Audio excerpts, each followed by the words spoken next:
What's going on? This is your man John Fortune, your host of the Frustrated Fan Sports Show. And today I'm going to talk more deeply into the Washington franchise's free agent options. Now, I earlier released a video about what Washington should do in the offseason, and the thing that shocked me the most is how many of you were more focused on winning later versus winning now.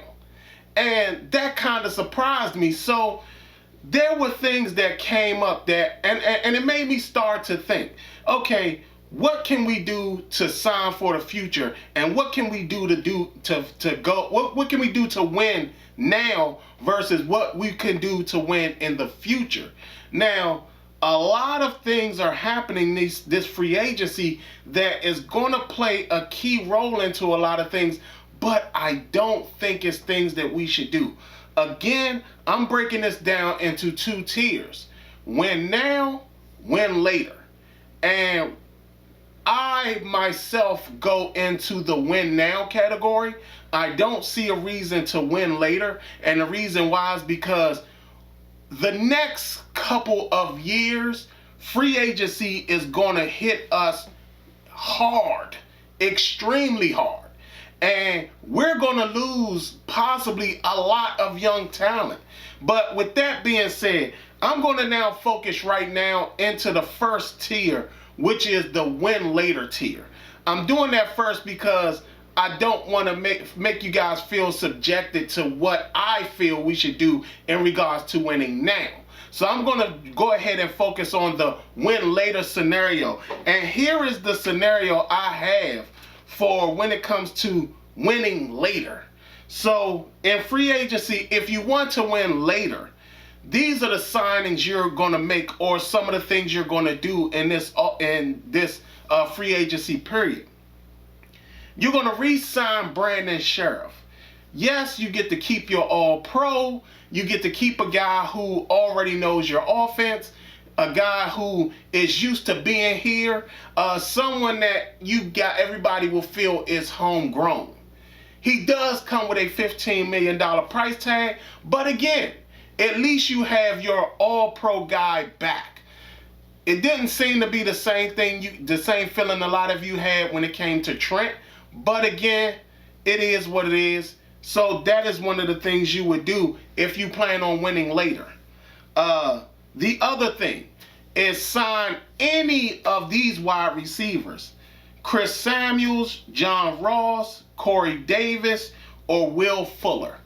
The reason I say that is because there are several things. Chris Samuels, if you're talking about number two, I think that most people tend to forget what a legitimate number two wide receiver is.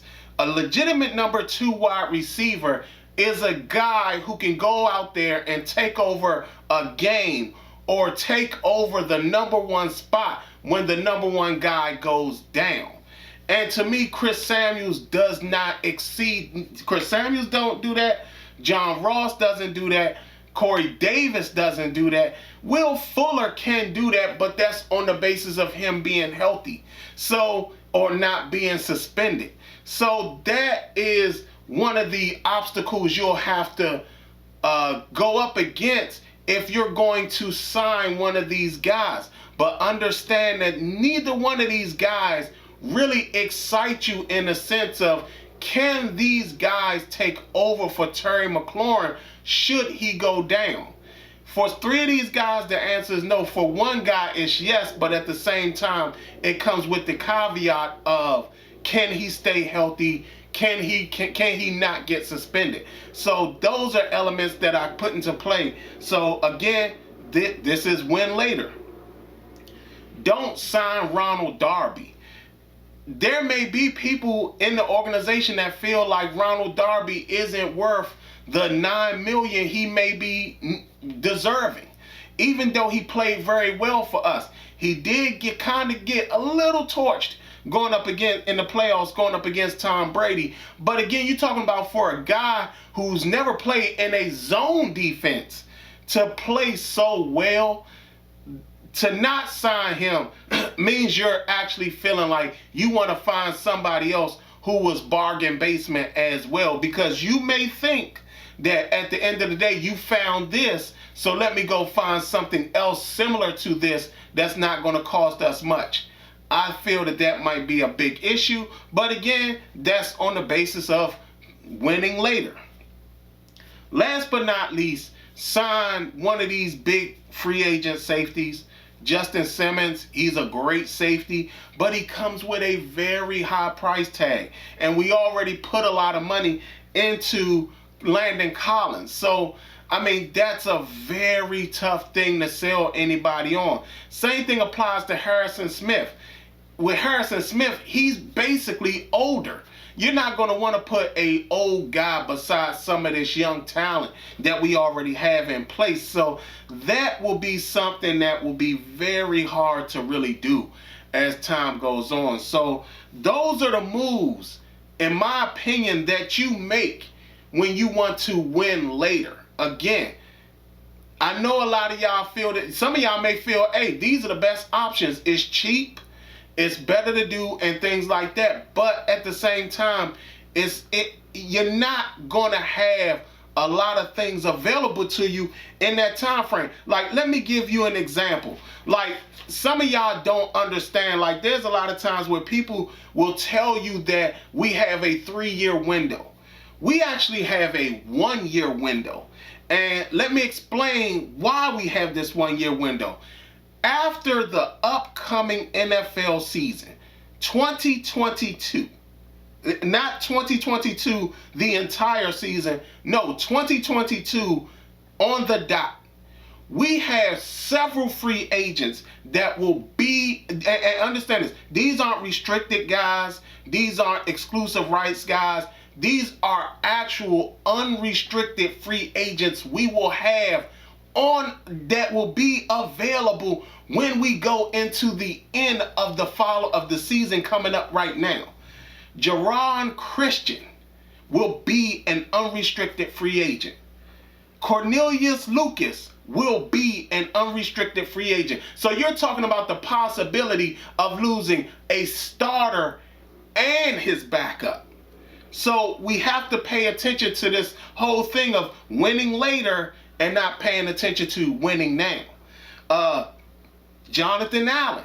Jonathan Allen is up this year, and I mean, he will be up at the end of the season. So you're talking about you may have to make a massive decision on that. Along with him, Tim Settle is also up. So again, you're talking about another position where the starter and his backup could both be gone. Then you think about Logan Thomas. Logan Thomas actually developed this year. He will be a free agent, unrestricted free agent at the end of the season. If he puts up the big numbers that he put up last year, or he does even better this upcoming season, you're talking about we've now pushed him into that $12-13 million tight end price range. How are we willing to pay that for this guy? Now, last but not least, J.D. McKissic, who was basically our most efficient running back when it comes to what they were looking for in an all-around running back. Antonio Gibson did well, but J.D. McKissic was really what they were looking for when it came to the all-around back. He will also be a free agent. So understand this. The end of next year, if you sign if you go the route of winning later, all these guys are free agents in 2022. Now, in 2023, it gets even worse for us. Because in 2023, our Iron Man, Morgan Moses, the Iron Man, he will more than likely be gone, because by then you're talking about he'll be maybe 31, 32, something like that. But again, he's been our most reliable offensive lineman in regards to being available every game. Then you have Matt Ioannidis. Matt Ioannidis will be up as a free agent in 2023. So again, you're still talking about this small window, this very small window. Along with him being up, Daron Payne will be up too. His 5th-year option will be up. So again, you're talking about in a second year, you will have not only the starter up for free agency, but also his potential backup up for free agency as well. Wes Schweitzer, he will be an unrestricted free agent in 2023. And he's been a reliable offensive lineman, able to play both guard spots. You got to think about those type of things. Then you have Terry McLaurin. You need this guy. And you're going, even think about that type of thinking. You're going to have to do one or two things. You're going to either have to franchise Terry McLaurin or franchise Daron Payne. Imagine having to deal with that scenario, because neither one of them would be able to get a transition tag. So you're going to have to figure out, do I franchise my possible superstar wide receiver, or do I franchise my long-term defensive tackle? That's a major decision to make.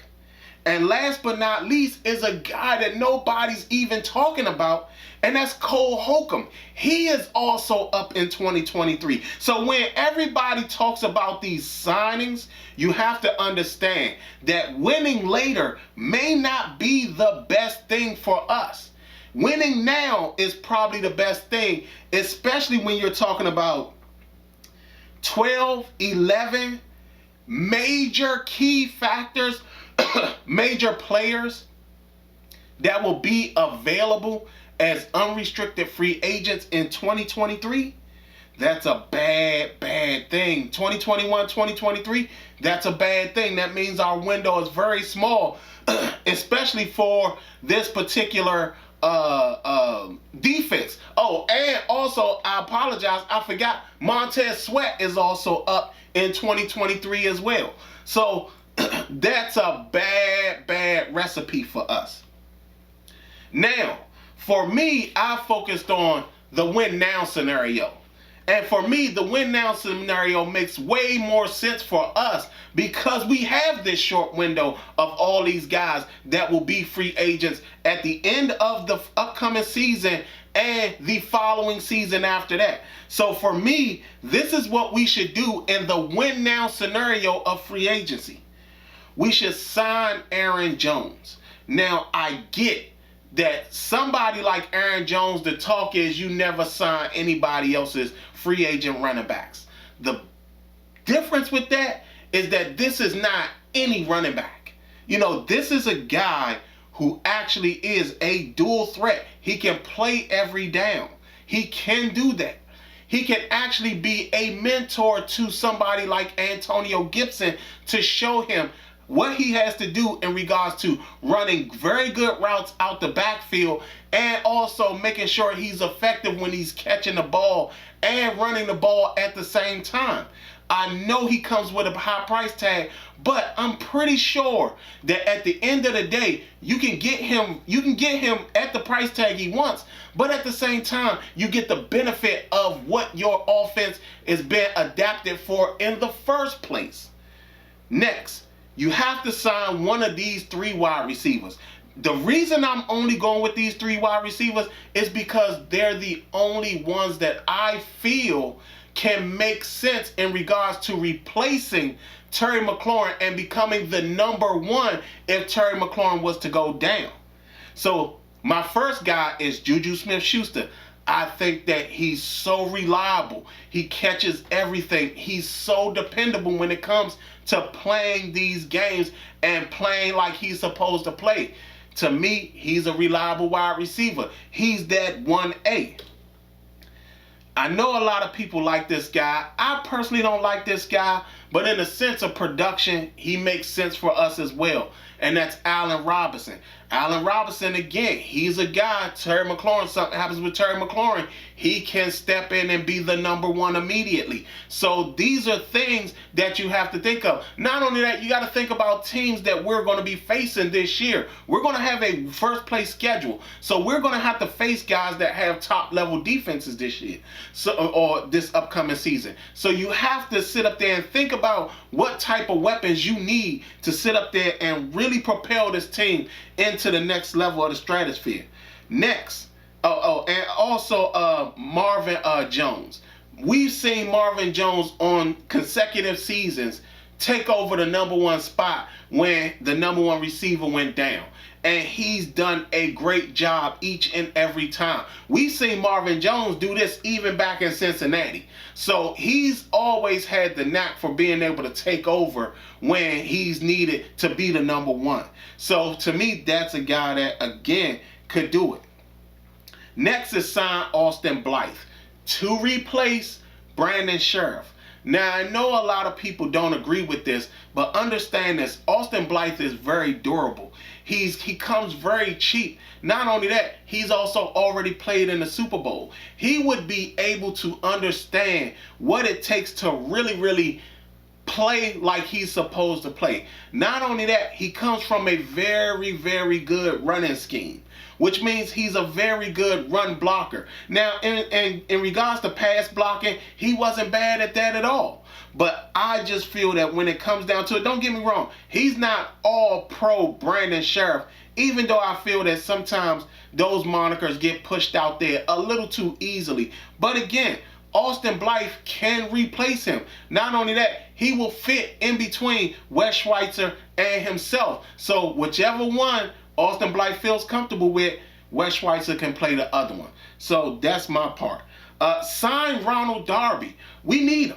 No matter how you look at it, you're not going to find this type of cornerback out on the free agent market that's not going to cost us a significant amount of money. You're talking about last year, Kendall Fuller cost us $10 million. This year, we can get Ronald Darby. Initially, I said 7. It seems like it might be 9, maybe 9.5. We're going to have to sign him. That's still fairly cheap for a starting cornerback. Now, again, this will be his second season in the defense. So he will have a significant understanding of what's going on this upcoming year in this defense. So I think he'll be way more solid the next year, this upcoming season, versus what he did last season. So yeah, we have to do that. Trade for and extend Gardner Minshew. Now, I know this is a touchy subject for a lot of people because everybody's been focusing on Marcus Mariota and things like that. I understand when you want somebody that's extremely mobile. I get it. The problem with some of these guys, especially like Marcus Mariota, is that even though he's mobile, he's also very inaccurate, very inconsistent. He's on one day, off the next day. Gardner Minshew, you get kind of like that steady guy. Now, again, everybody's going to say, well, Jacksonville didn't do well and he was benched.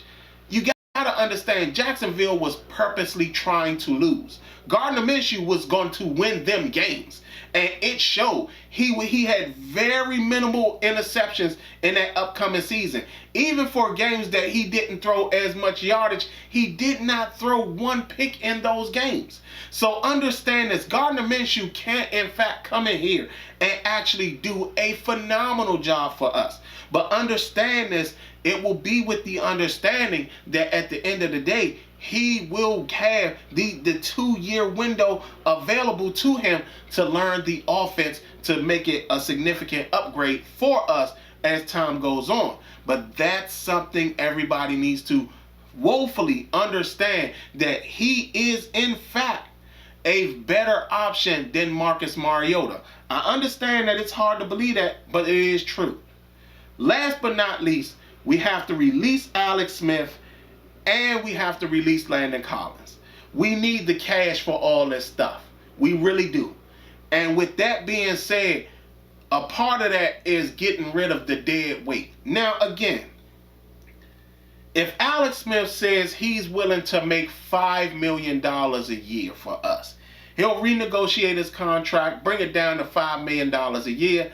That's a very good benefit for us. But we all know he's not going to do that. So we have to let him go and recoup that $14 million we would. Now, in the case of Landon Collins, again, we don't recoup as much money, maybe about $4 million. But understand that when it comes to Landon Collins being what we need, the young guys outplayed him this year. You're talking about Cameron Curl did such a phenomenal job that he basically won him a job. Now, again, in the draft, but I'm not going to talk about the draft. In the draft, there are a lot of really good safeties in this upcoming draft. And we have a chance to get one. So for me, Landon Collins, to me, is not even an option anymore. So with that, those are my two scenarios. One column, the win later column. The other column, which is the column I'm a part of, is the win now column. Understand, our window is 2 years before we're devastated by free agency, especially on the defensive end. The defensive side is going to hinder us majorly in 2023. And 2022, it's going to be just as bad. At the end of the upcoming season, it's going to be just as bad because we got to make a lot of key decisions in that 2022, at the end of this 2022 season, 2021 season into 2022. It's a lot of decisions that's going to have to be made. And we're going to run into that major issue of not being ready to make those tough decisions. And like I said again, these are just my opinion picks. But for y'all who sit up there and you guys are some of those tier one win later people, you're going to get what you asked for. For people like me who are like win now, hey, I'm like, let's go all in right now because we don't have a lot of time. Like I said, that's my free agency pick. That's my free agency show. Y'all tell me what y'all think.